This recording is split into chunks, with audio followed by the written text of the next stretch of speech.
It's not on yet. This stinks. I can't even get to see you guys at all. So I don't think that this video is happening at all.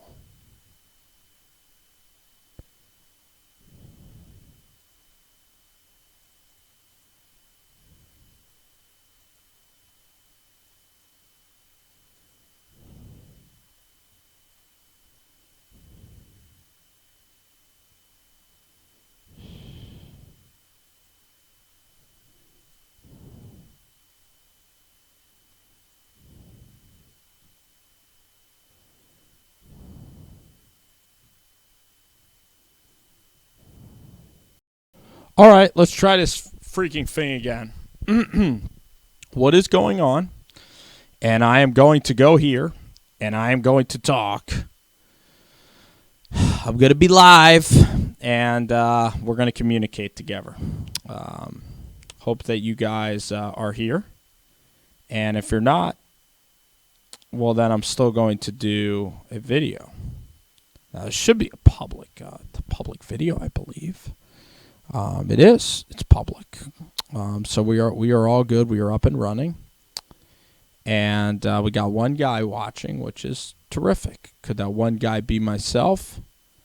I'm not exactly sure, but let's try to get 2 people in. So I'll be up here for a while, and I just need one other person to enter in. All right, guys, I think we're up and we're firing. So let's talk about the Jets and the Bills. I am nervous about that game. To be completely honest with y'all, I'm nervous about it from a Buffalo Bills perspective. I don't think Josh Allen has the capability of going into New York and winning that type of game with the Jets defense, with Sam Darnold.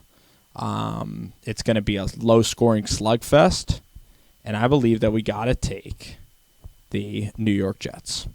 So we got some good people firing in, man. We got 6 people watching this live stream of the show. It's just me doing a solo show, kind of running on a little bit of energy. I haven't eaten any food today, which could be fixed hopefully soon, and I hope that actually you guys can hear me, which you guys can. You guys are hearing me appropriately, which is awesome. So yeah, I mean, what do you guys have to say? I think that again, like I talked about, I think that the Broncos are going to get destroyed in Oakland. I think it's a terrible spot for the Denver Broncos to be going to Oakland. John Gruden, this team, this defense. I'm telling y'all that the Oakland Raiders are going to pound the Denver Broncos into oblivion.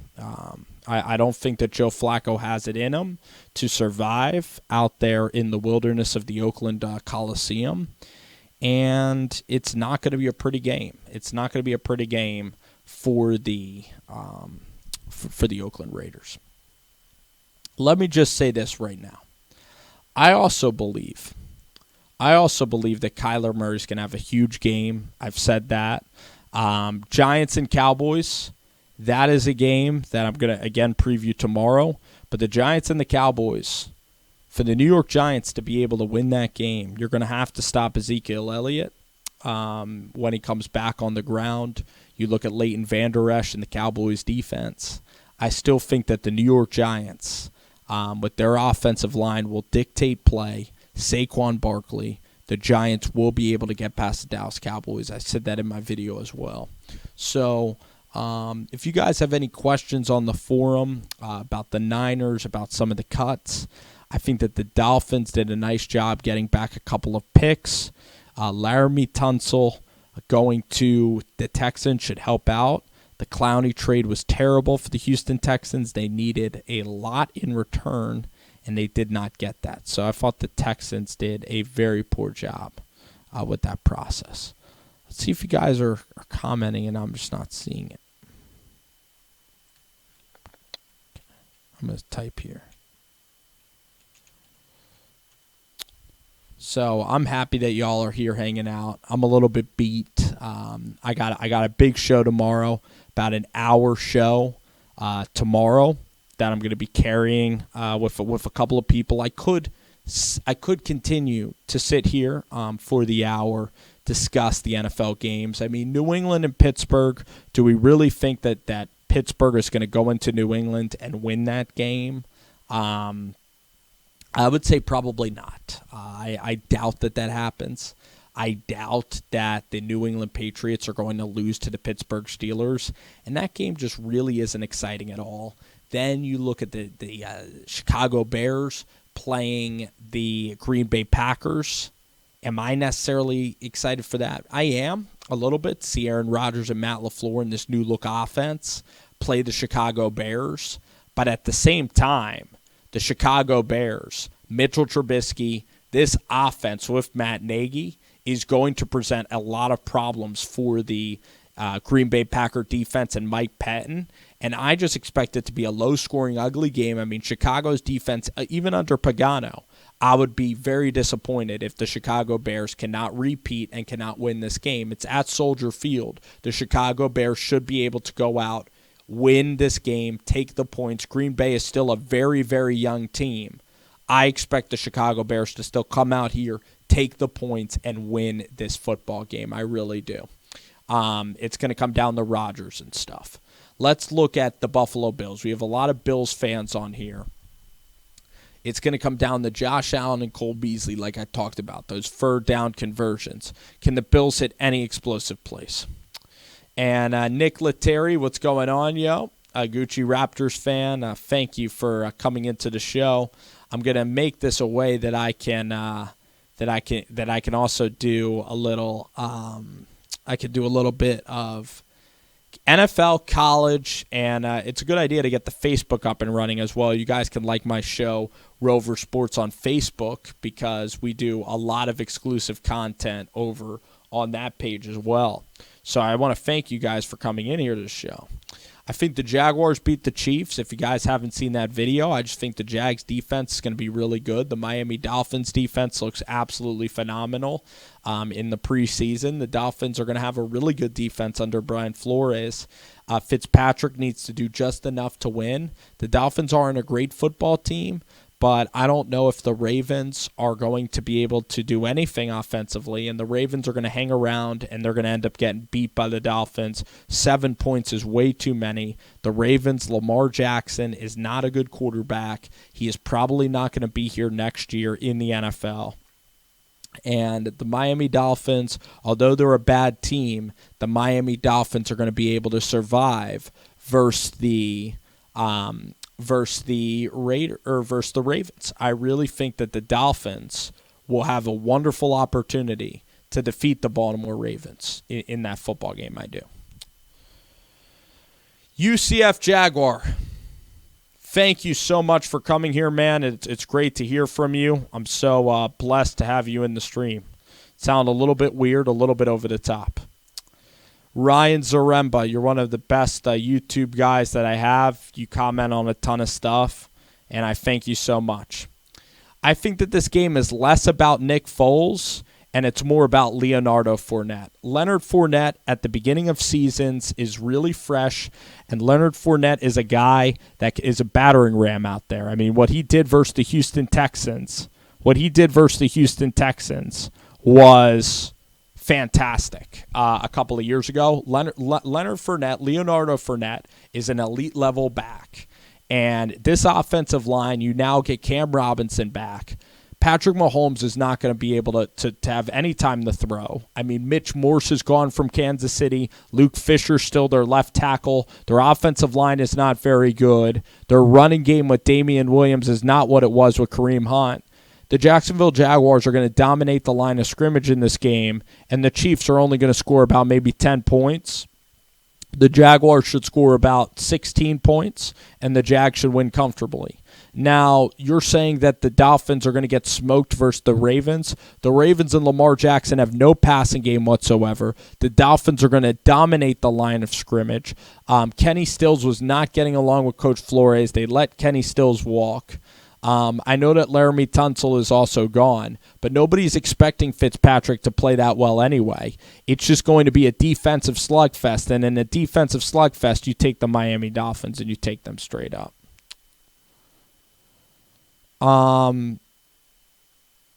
I agree, Steven. I think that the Giants have a wonderful opportunity to defeat the Dallas Cowboys as well. I should put down a lot of money on this parlay. I might be living life. If this parlay all hits on Sunday, I might be living freaking life. But I think that the Giants go into the Dallas Cowboy land. The Giants go into Dallas. And the New York Giants, they're going to take their talents into the Cowboy land. And the Giants are going to be able to win this game. I'm a big Giant fan, but I think it's our time. I think I believe in this group of guys.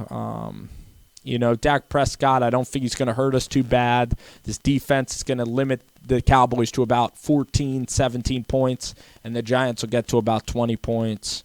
I'm worried a little bit about the offense. We're never able to move the ball against this freaking team. They're going to stack the box.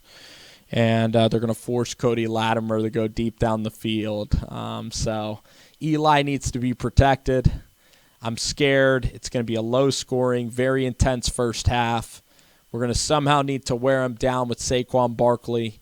We just need our offensive line to finally show up to a Cowboys game. And I don't know if the Giants are ready to do that or not. It's all about the line of scrimmage in the early games, and there's a chance, though, that the Giants can really win this thing. So I think that the Giants are still going to win the game. I'm going to go on record as saying that. Maybe it's a homer pick, but I'm feeling great about the New York Giants going into Dallas. Now, another game that I have to mention is the San Francisco 49ers. This is a team that is picked even with the Tampa Bay Buccaneers, and the Buccaneers have they stink. They're awful. They have Bruce Arians. They have all these other guys that are Todd Bowles, Jameis Winston, Ali Marpet. Who else? They have Mike Evans, who can maybe do some damage. It would be massively disappointing if the Niners can't go in there and win that game, because the Niners are a very unproven team. They're not like the Rams where they're going to bounce back. It is early in the season, so upsets are very common occurrences. The Raiders are a big upset pick, but it speaks volumes that the Bucs are even money against the Niners, so it's probably going to be a really hard game. I would just be really disappointed if the Niners cannot find a way to win. They just got to find a way, even if they win really ugly. But it is the Tampa Bay Buccaneers, and that's what's going to have to transpire out here. Marcos Levy, what is up, man? It's great to hear from you. I think that the Eagles are going to kill them. I'm sorry if I didn't get to you in the Periscope the other day. But you're a good guy, Marcos, and thank you for tuning into the show, man. I would love that, RK. Just survive in advance, because I believe that the 49ers after,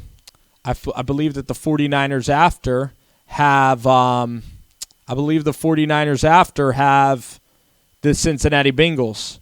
David Neal from out in Denver, man, you're a really good friend. I've been talking a lot of smack on the Denver Broncos. I'm sorry, man. You might not want to watch my video because I eviscerated Denver. Now, it is 1 week. I still think you guys will get your crap together and can still make a wild card. But in this spot, going to Oakland, I'm really, really scared.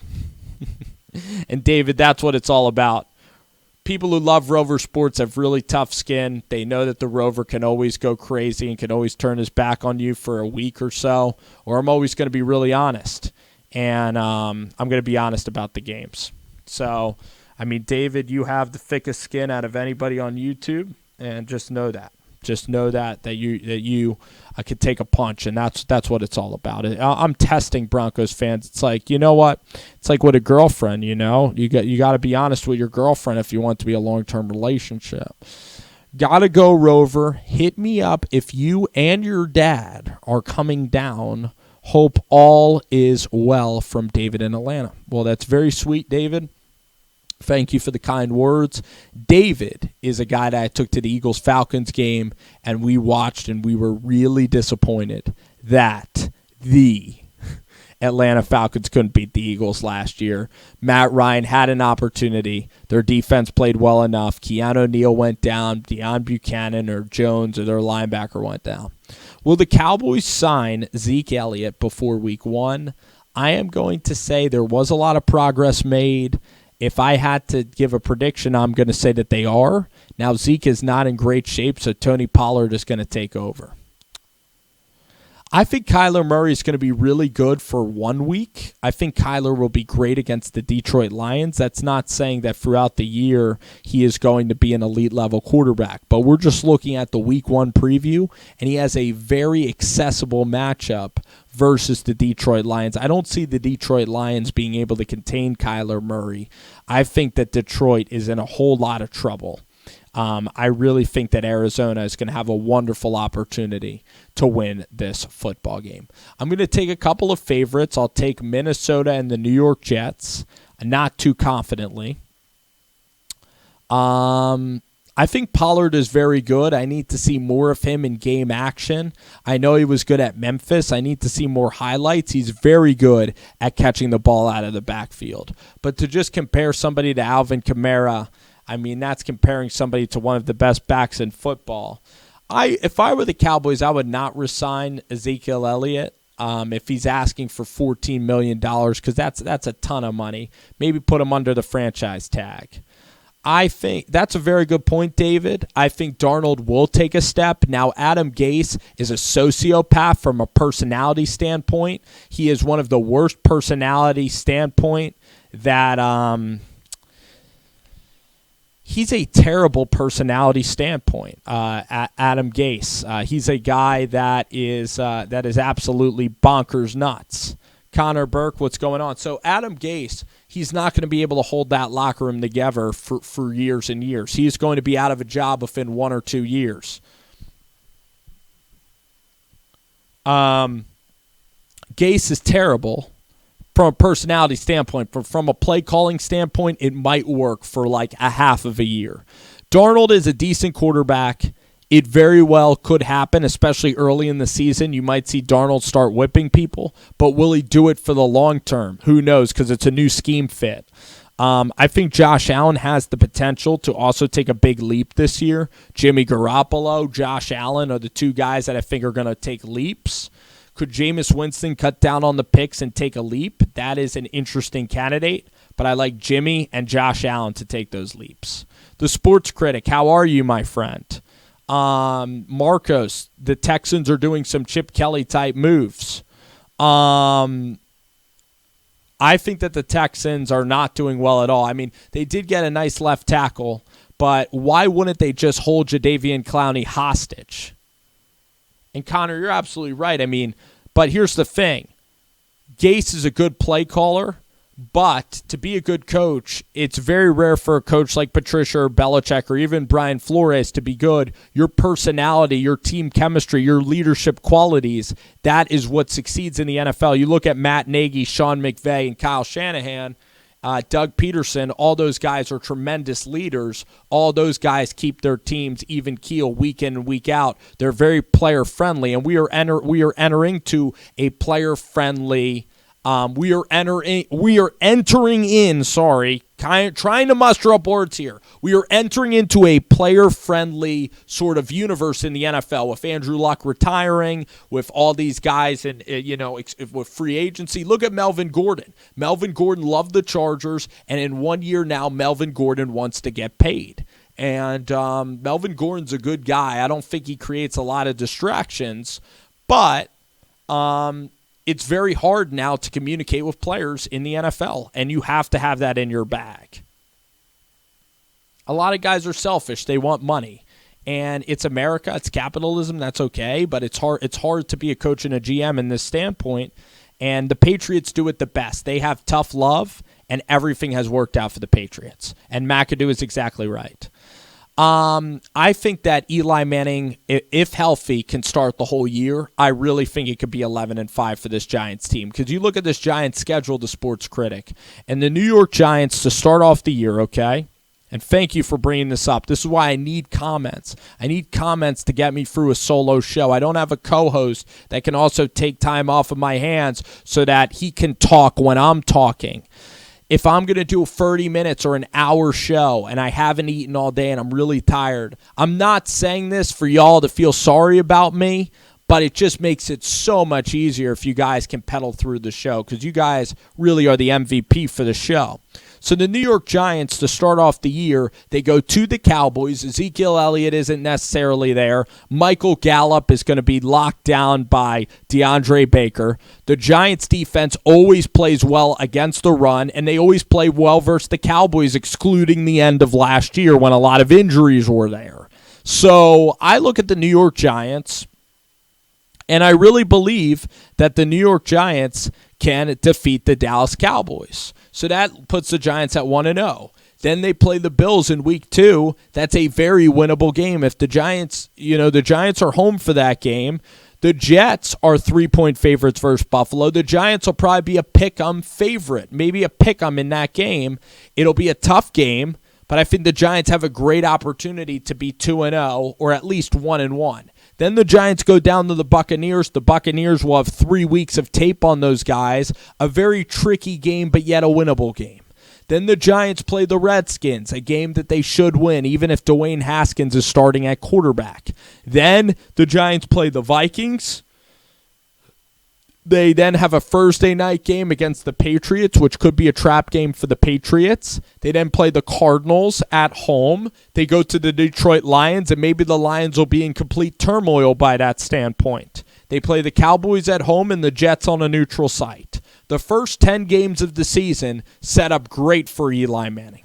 They set up tremendously for Eli Manning, and that is why I think Eli Manning is going to be the quarterback to last through the year.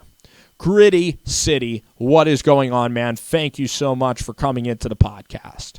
I think that the Bills are very underrated. They have a wonderful defense. They have a really good young quarterback. But will they be mature enough to go out into Jetland and actually win?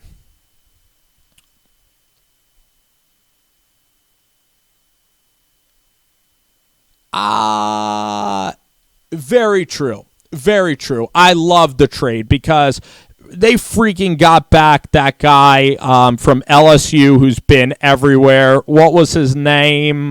He was a defensive.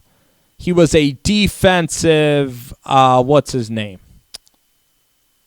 Oh my! Who did they get back? Who was the linebacker that the Texans were able to acquire? Who sucks? Who's literally a journeyman everywhere? I might have to go look that up right now. But they got a guy that played on Cleveland. He played on the Colts. He's been terrible for a long time, and for some reason the Houston Texans acquired him in this trade.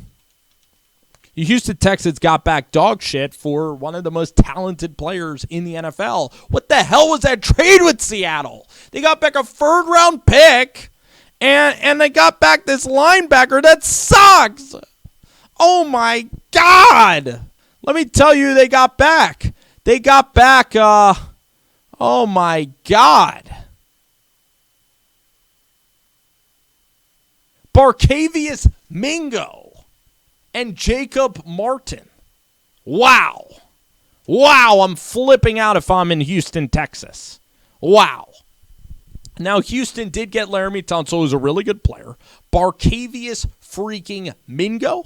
Barkevius Mingo? And the fact is, too, is that the Houston Texans, they got Laramie Tunsil, but they also gave 2 first-rounders to the Miami Dolphins, but the Miami Dolphins gave away a second-rounder for a quarterback now and Josh Rosen, who's going to suck. So why would you give a second-rounder for a quarterback that you're going to ship out in a year? You clearly don't like Josh Rosen. You're starting Fitzpatrick over Rosen. Fitzy sucks. It's his second year in the NFL. This isn't a rookie quarterback going into a rookie situation. It's Josh Rosen. You need to know what you have in this kid so you can eventually trade him. I mean, the Miami Dolphins, too, they haven't won a playoff game in 25 years. 25 years.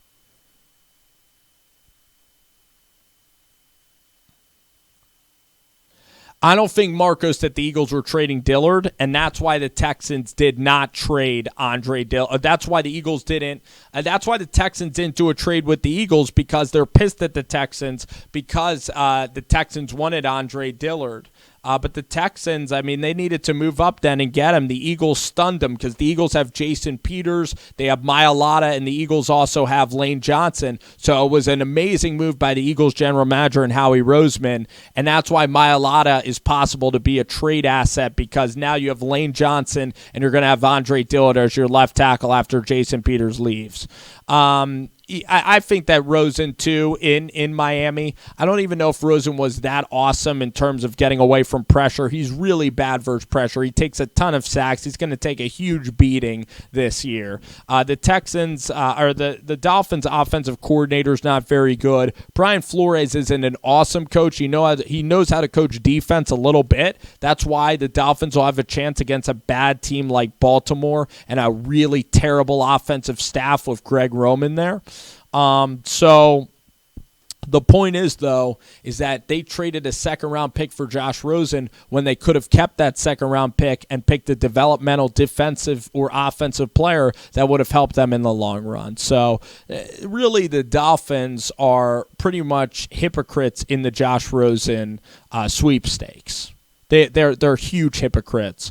And I'm sure they're going to be rooting for I'm sure Josh is rooting for Fitzpatrick to not do well. And ironically, the more games that the Dolphins win this year, the worse it goes. I'm not even only talking about for the draft, but if Fitzpatrick even wins a couple of games and keeps them around 500 to start the year, they're not even going to see Josh Rosen take the field, and you're going to get even less time to evaluate Josh Rosen towards the end of next year. Now, you can always keep Josh Rosen as a quarterback to compete with Tua Tagovailoa, but that's where we are right now with the Miami Dolphins and their franchise. It depends. With Brian Flores, we are not going to know if he's a shitty coach or not, because look at Brett Brown with the Philadelphia 76ers. When the Sixers took over for tanking, you did not know if the coach was any good because the players were such trash, were terrible. And you're not going to know if Brian Flores is a coach or not. Flores is going to have terrible records, but the Texans are tanking.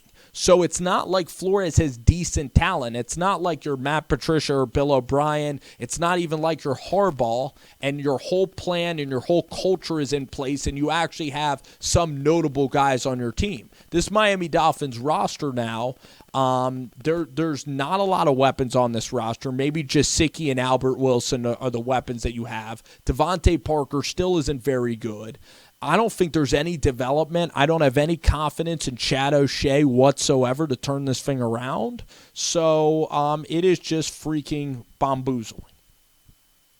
That is very true, and that's why with the Giants and Daniel Jones, it's a great standpoint that they actually have an offensive line. Would take the Texans job. That is such a great point, Nick. Brilliant point by Nick Lettieri.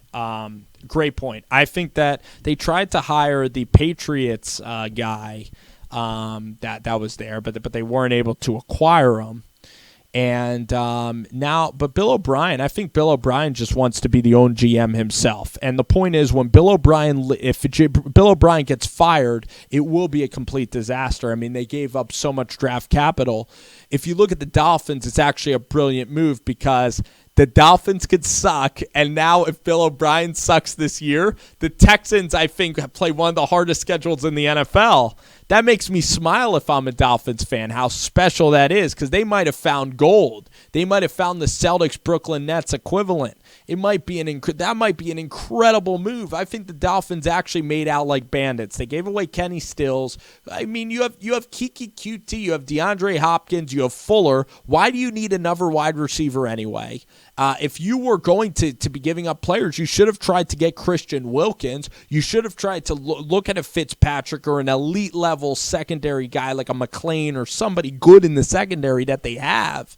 I mean, to give up, and for Laramie Tunsil, I would have given up maybe one first-round pick, but to give up two, that is completely absurd, and now the Texans could end up being dead, and the Dolphins could make out like bandits. Now, in fairness, Tunsil is a great player, and they don't want the same thing happening to Deshaun Watson like Andrew Luck. Still, the Dolphins had Houston hostage, and the Dolphins, I think, made tremendous moves. So for Houston, it's a win-now team with a defense that is old. You just give away Jadeveon Clowney. You're going to need J.J. Watt in that defense to actually stay healthy. Your cornerbacks, you have Lonnie Johnson that's starting as your cornerback. Your cornerbacks are not that good. I think you might have that guy Joseph still, Jonathan Joseph maybe, that is playing a cornerback for you. You have a couple of safeties like Deshaun Gibson that are kind of unproven safeties in Houston. So I'm just not sure about the whole Houston Texans thing. I'm selling Houston. I think Bill O'Brien could get fired. There's no owner there. It's a very unusual situation. Filled with a lot of turmoil. A lot of players don't like Bill O'Brien. It's a sketchy and scary situation, and the Texans could suck. And when we look back at the end of the year, they could suck. Kenneth Dixon officially gone from Baltimore.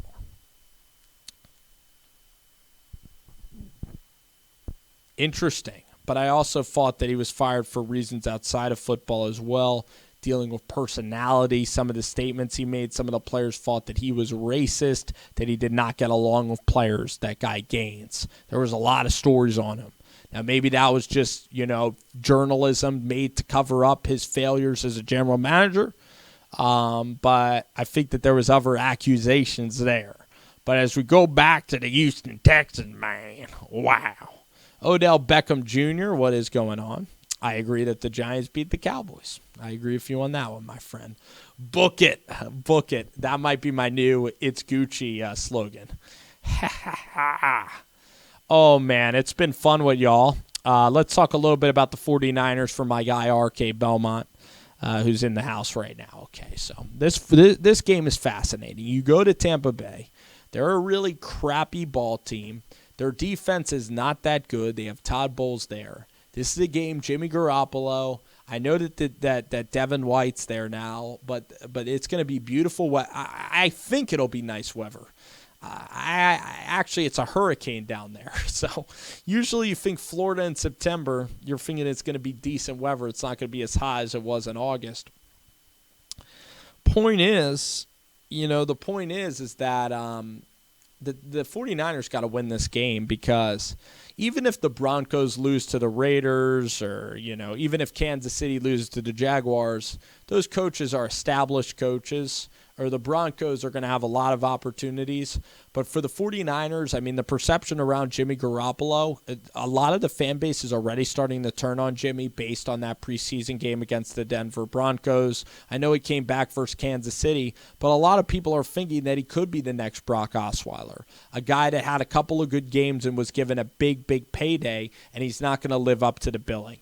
Now, Jimmy Garoppolo is not a guy that's going to sling it like 25 yards. He's not going to sling it like 45 yards down the field, but he's a very, very efficient passer and an efficient quarterback.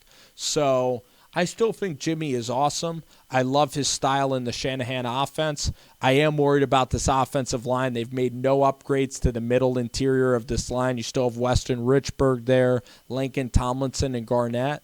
You've had the same guards, and this offense, I know that you have good tackles, but I still want to see a physical run game, and if Kyle can't get a physical run game, then I'm not sure. That's why Tevin Coleman needs to be the starter. Coleman's a good player. Matt Breida is more of a second back, so going to Tampa Bay, though, I know that it's week one, and it's going to be tricky in week one because you don't know about the Arians offense with Jameis Winston.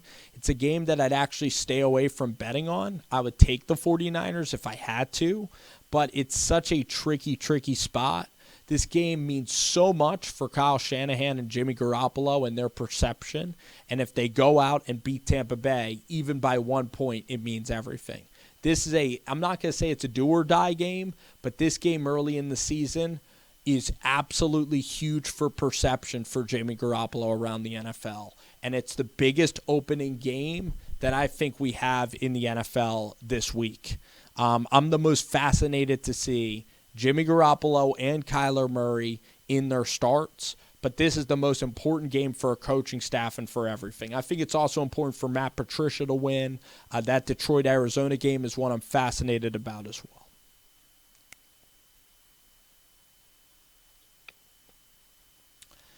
Listen, if you're 2-1, then that's perfect. And also, you go out, and I think that they play. Yeah, I think that they have an easy schedule if they beat the Bucks. Green Bay, Chicago to start off the season. Not a terrible first game. Actually, a good game. Marcos, I'm going to go with the Chicago Bears. I think that Green Bay is still too young. Chicago's defense at home is awesome. I know Chicago's defense plays better later in the year. I know it's a Chuck Pagano-led defense. I'm taking Chicago and the points, though. I'm pretty confident in that prediction. I think for Aaron Rodgers and LaFleur, they need time to gel. If Green Bay goes to Chicago and wins, that would be a huge statement. I would be stunned. It would be absolutely incredible for Rodgers to do that. But I think Chicago and Trubisky comfortably roll in this game. Trubisky just has a much better team. Trubisky's one of the most underrated players in the NFL. He is going to put up really good numbers with Matt Nagy. Matt Nagy, one of the best coaches in the league. I am definitely taking the Bears. Anyway, guys, it's been a ton of fun.